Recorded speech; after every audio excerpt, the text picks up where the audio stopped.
हाय, मेरा नाम है शुभश्री और मैं मिरर मोमेंट्स की ऑथर हूँ। मिरर मोमेंट्स मेरी बुक का नाम है, जो कि है एक पोएट्री कंपाइलेशन। उसके बारे में हम आगे कभी बात करेंगे, लेकिन फिलहाल मैं आपको ये बताना चाहती हूँ, जो भी लोग हैं जो मेरा वीडियो ये पहली बार देख रहे हैं ना, उनके लिए वेलकम टू द चैनल। और इस चैनल पे है ना, आपको एक जो हमारी चीज़ है जो है राइटिंग क्लब, तो मतलब आपको सारी राइटिंग नीशेस पे ऐसे वीडियोस बनेंगे। जैसे कि अगर आपको सॉन्ग राइटर बनना तो वो कैसे हो सकता है, अगर आपको बुक राइटर बनना है तो वो कैसे हो सकता है, अगर आपको फिल्म स्क्रिप्ट लिखनी है तो वो कैसे हो सकता है। और जो दूसरे हैं, मतलब जो दूसरी चीज़ जो मैं करती हूँ वो है कि बुक्स को मैं पढ़ के उसकी जो मेन लाइफ लेसन होते हैं ना, वो मैं आप तक पहुँचाती हूँ। अगर आप इस चैनल पे नए हैं तो वेलकम टू द चैनल, और अगर आप मुझे ऑलरेडी फॉलो करते हैं तो वेलकम बैक। और अगर आप मुझे ऑलरेडी फॉलो करते हो, स्पेशली इंस्टाग्राम पे अगर आप मुझे फॉलो करते हो, तो मैंने ना लास्ट वीक ही एक स्टोरी रखी थी कि मैंने ना कुछ बुक्स खरीदी है जो मुझे कब से पढ़नी है लेकिन मैं पढ़ नहीं पा रही हूँ। तो वो सारी बुक्स मैंने खरीद कर रखी है और आप मुझे बताइए कि मैं सबसे पहले कौन सी बुक पढ़ूं। तो मेजॉरिटी वोट्स गए थे गेट एपिक शिट डन के लिए, जो कि है ये वाली बुक।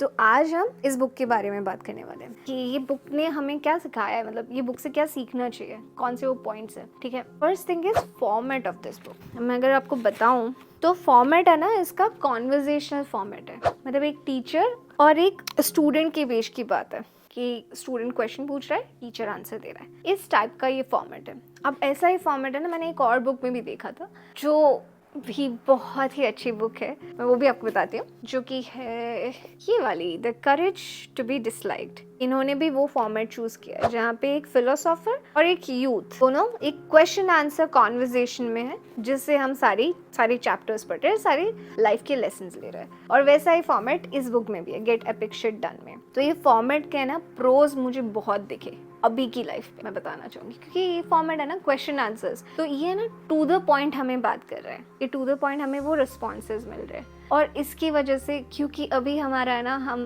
कितना भी डिनाई कर ले, लेकिन the thing is, the fact is actually कि अभी है ना हमारा अटेंशन स्पैन बहुत कम हो रहा है with reels coming on, with shorts coming on and stuff like that। तो हम रीडिंग में भी शायद वैसे हो गए कि हम है ना थोड़ा एक पैराग्राफ वाला भी कुछ पढ़ के हम बस हमें जल्दी करना है, मतलब हमें कुछ जल्दी, और it's not attention span only, लेकिन हमें ना बहुत जल्दी सब कुछ चाहिए। तो ये मैं एक राइटर को बता रही हूँ फ्रॉम अ रीडर्स पर्सपेक्टिव, कि जो रीडर्स है ना आपके, उन्हें बहुत जल्दी कुछ समझ लेना है। तो उस वजह से, उस तरीके से अगर आप देखो तो ये फॉर्मेट बहुत ही अच्छा है, क्योंकि उन्हें टू द पॉइंट रिस्पॉन्स मिल रहा है, उन्हें जो चाहिए वो तुरंत उन्हें मिल रहा है। नॉट सेइंग कि it's a step by step process, क्योंकि वो भी इन्होंने बहुत अच्छे से लिखा है। तो ऐसा नहीं है कि how to not compare yourself with others and then 3 pages of answer, ऐसा भी नहीं है। मैंने बताया ये क्वेश्चन आंसर सिर्फ नहीं है, इसमें पूरी कॉन्वर्जेशन है। तो इससे है ना जो रीडर होता है वो खुद को है ना रिलेट कर जाता है कि मैं वो स्टूडेंट हूँ, ये मेरा क्वेश्चन है। तो वो वैसे रिलेट जब कर जाता है ना, तो उन्हें ये बुक्स पढ़ने में ज्यादा मजा भी आता है। मुझे बहुत मजा आया, क्योंकि इसमें क्वेश्चंस जो,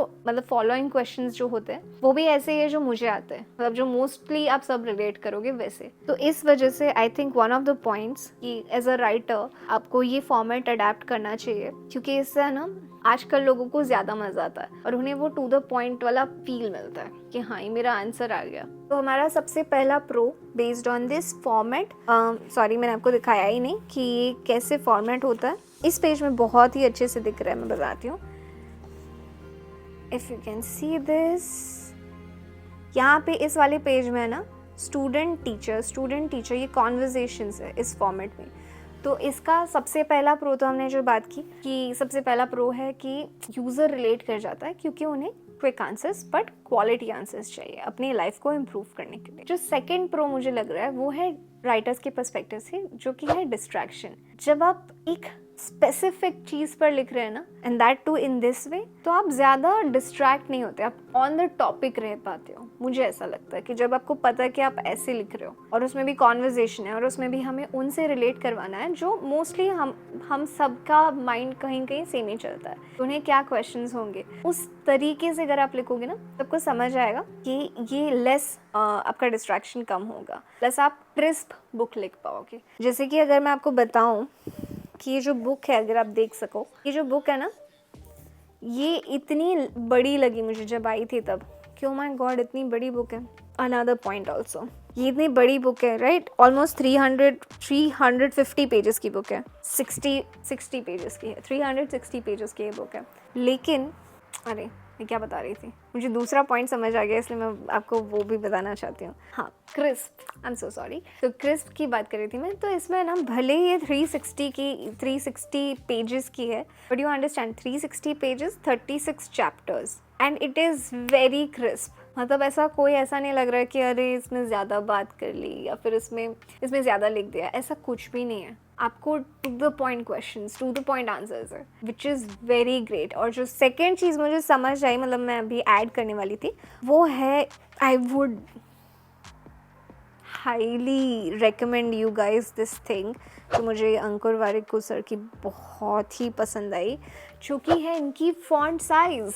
look at the font size. ये ऐसे फॉन्ट है जो आप पढ़ना पसंद करोगे। मतलब इस फॉन्ट साइज़ में और इतनी साइज़ में ये बुक है, भले ये इतनी 360 पेजेस की है, लेकिन इस तरीके से लिखी गई है, विच इज़ सो ऑसम। क्योंकि एज अ रीडर है ना, जब आप कुछ समझना चाहते हो, अगर मैं रीडर्स पर्सपेक्टिव से बताऊँ आपको, कि आपको रीडर, क्योंकि हाँ, कि हम क्यों कर रहे हैं, बाय द वे कब से मैं रीडर बोल रही हूँ और आपको बता रही हूँ कि ये राइटर्स पर्सपेक्टिव से मैं आपके लिए बात कर रही हूँ। इसलिए क्योंकि आप अपने फीलिंग्स को एक्सप्रेस कर रहे हो, मुझे समझ आता है, लेकिन वो पढ़ने तो एक रीडर वाला है ना। तो ये जो रीडर्स पढ़ने वाले हैं, उनको समझना भी हमारे लिए इतना ही ज़रूरी है कि उनको क्या पसंद आएगा। लिखने में नहीं बोल रही हूँ, सो लिखना आपको वही है जो आपको पसंद आ रहा है, लेकिन कैसे प्रेजेंट करें, यू नो, कैसे लाइक दिस बुक कवर, कैसे ऐसा बुक कवर बनाएं जिससे हम दूर से भी उसे देख सके। और it is so attractive, like backwards, everything, it is so attractive. The reader will be very much interested to take up this book. ये बहुत important है, इसीलिए मैं बता रही थी कि आपको फॉन्ट साइज पे भी ध्यान देना चाहिए, कि ऐसे मत कर दो कि रीडर को पहला पेज खोल के ऐसा लगे कि अरे, वैसा नहीं होना चाहिए कि इतनी बड़ी बुक प्लस इतने छोटे फॉन्ट साइज, ये मत करना, ठीक है। इन्होंने बहुत ही अच्छा वो करा है, वेरी ग्रेट फॉन्ट साइज, जहाँ पे जो इम्पॉर्टेंट चीज़ है, सॉरी मैं ऐसे दिखा रही हूँ, जो भी इम्पॉर्टेंट चीज़ है वो बोल्ड भी की गई है। तो फर्स्ट हमारा पॉइंट था कि फॉर्मेट पे ध्यान दीजिए, ये फॉर्मेट बहुत ही अच्छा है। But I would like to add one more point on this format, कि हमने इसकी सारी प्रोज पे बात की कि इसमें आप क्रिस्प लिख सकते हो, इसमें आप रीडर को रिलेटेबल फील करवा सकते हो, इसमें आपको डिस्ट्रैक्शन नहीं होगा when you are actually writing that book. तो फर्स्ट पॉइंट हो गया हमारा फॉर्मेट, सेकेंड पॉइंट हो गया हमारा font size. Now third is language, जो मैंने आई थिंक बताया नहीं ना, रीडर्स पॉइंट ऑफ व्यू से रहेगा, ठीक है, कोई बात नहीं, अभी मैं बताती हूँ। आप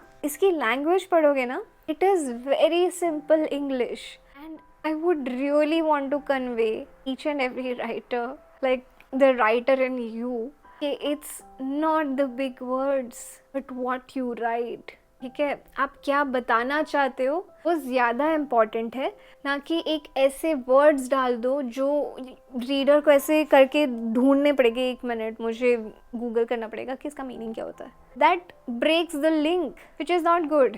मैं इसमें मानती ही नहीं हूँ कि उसमें ज़्यादा ऐसे वर्ड्स हो ना तो इम्पैक्ट पड़ता है। बहुत सारे ऐसे रीडर्स ज़रूर है जो पता नहीं अपनी वोकैब अच्छी करने के लिए बुक्स पढ़ते हैं, विच is not bad, I understand, कुछ वर्ड्स ऐसे रखने चाहिए, बट नॉट लाइक दिस। मतलब मुझे इनकी सबसे अच्छी बात यही लगी, अगर आप एक ऐसे राइटर हो जिन्हें सेल्फ हेल्प बुक लिखनी है, do you understand that word, right, self help book, ऐसी बुक आपको लिखनी पड़ेगी जिससे रीडर खुद ही समझ पाए, राइट। ऐसा तो नहीं होना चाहिए कि वो अपनी लाइफ के कुछ इंपॉर्टेंट प्रॉब्लम को सॉल्व कर रहे हैं, लेकिन फिर वो एक वर्ड पे आ गया कि ओ, ये वर्ड मुझे समझ नहीं आया, let me check the meaning of it. तो ये नहीं होना चाहिए, इसलिए ये जो सिंपल लैंग्वेज उन्होंने अडॉप्ट की है ना इस पूरी बुक में, I never took a dictionary in my hand, because this is literally very simple English, which is a very big plus point of this book, especially when it's a self-help book. So go for it, all the aspiring writers.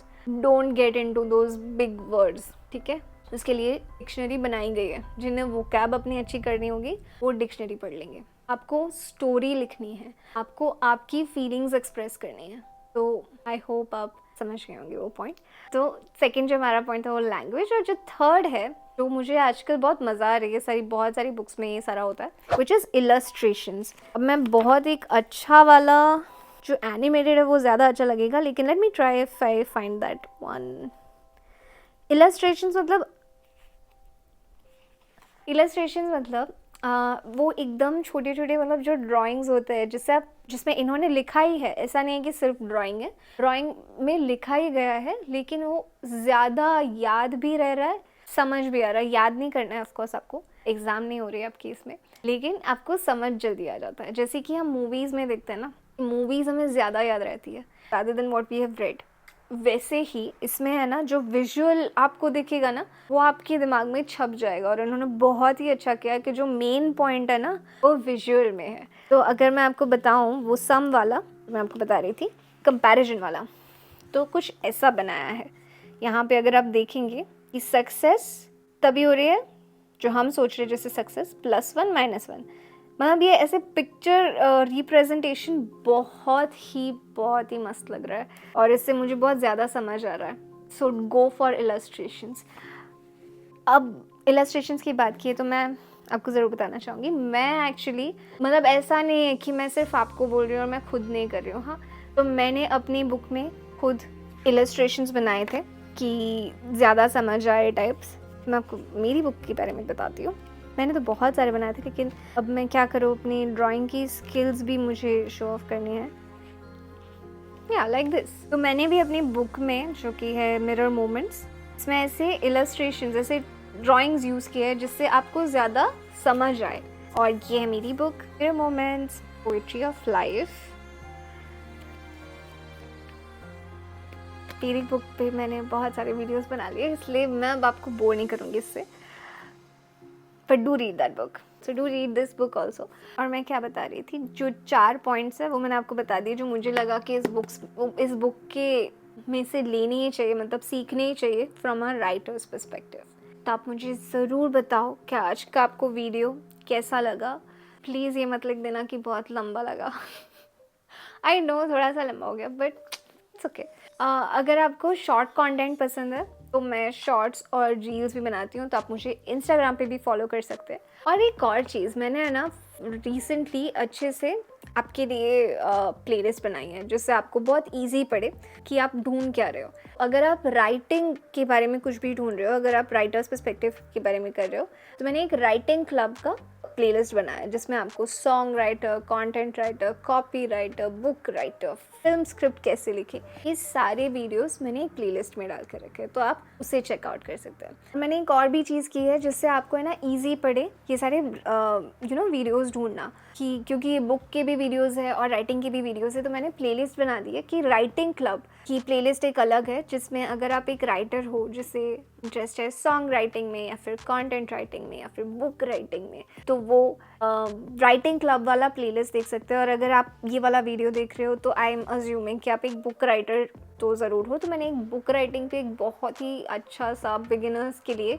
एक video बनाया था, जो आपको कहीं दिख रहा होगा, यहाँ पे कहीं पे, या मोस्टली यहाँ पे होना चाहिए फुली। तो वो आप देख सकते हो, जिसमें मैंने बुक राइटिंग कैसे होती है और कौन से टाइप्स की होती है, जैसे फिक्शन, नॉन फिक्शन या फिर उसका कॉम्बिनेशन, ये सारी चीज़ों के बारे में मैंने बात की है उसमें। और जो सेकंड चीज़ है, जो कि है बुक क्लब मैंने बनाया है, जिसमें सारे बुक के लेसन्स जो मैं ये सारे वीडियोस बनाती हूँ, कि समरीज जो होती है वो मैंने एक पार्ट में दिया है, आपके लिए थोड़ा ज़्यादा ईजियर होगा। Okay, so now it's time to say goodbye, because it has been a long video, but I really enjoyed talking to you guys, and do let me know कि आपको ये वीडियो कैसा लगे, और अगर हम वो आइडिया को कंटिन्यू करें या नहीं। और आप इस वीडियो को यहाँ तक देख रहे हैं तो थैंक यू सो मच। अगर देख ही लिया है तो प्लीज़ वो लाइक का बटन भी दबा देना, क्योंकि यूट्यूब बहुत अच्छे एल्गोरिदम लिखता है और हमें बहुत डिफ़िकल्ट होती है सॉल्व करने में। तो आप ज़रूर लाइक करें और सब्सक्राइब कर दे अगर आपको पसंद आया video. I hope you guys enjoyed it, and thank you so much यहाँ तक देखने के लिए। This is me Shivshri signing off. See you next week.